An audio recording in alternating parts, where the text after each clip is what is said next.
يا أيها الذين آمنوا لم تقولون ما لا تفعلون كبر مقتا عند الله أن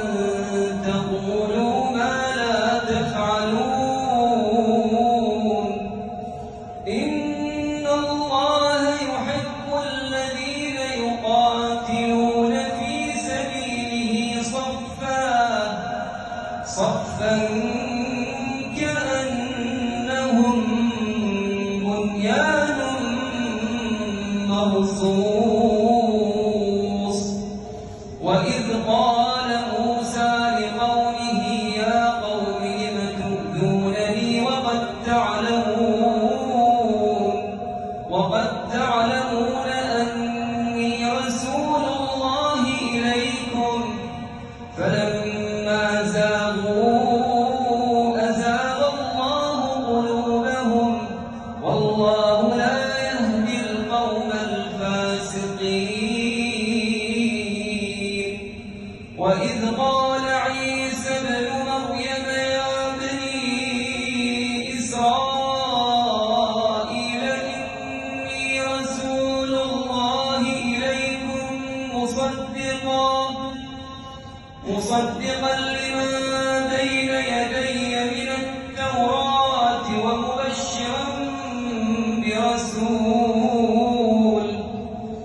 ومبشرا برسول يأتي من بعد اسمه أحمد فلما جاءهم بالبينات قالوا هذا سحر مبين ومن أظلم ممن افترى على الله الكذب وهو يدعى إلى الإسلام والله لا يهدي القوم الظالمين يريدون ليطفئوا نور الله بأفواههم والله متم نوره ولو كره الكافرون هو الذي أرسل رسوله بالهدى ودين الحق ليظهره على الدين كله ولو كره المشركون يا أيها الذين آمنوا هل أدلكم على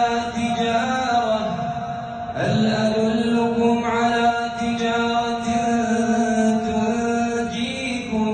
من عذاب أليم تؤمنون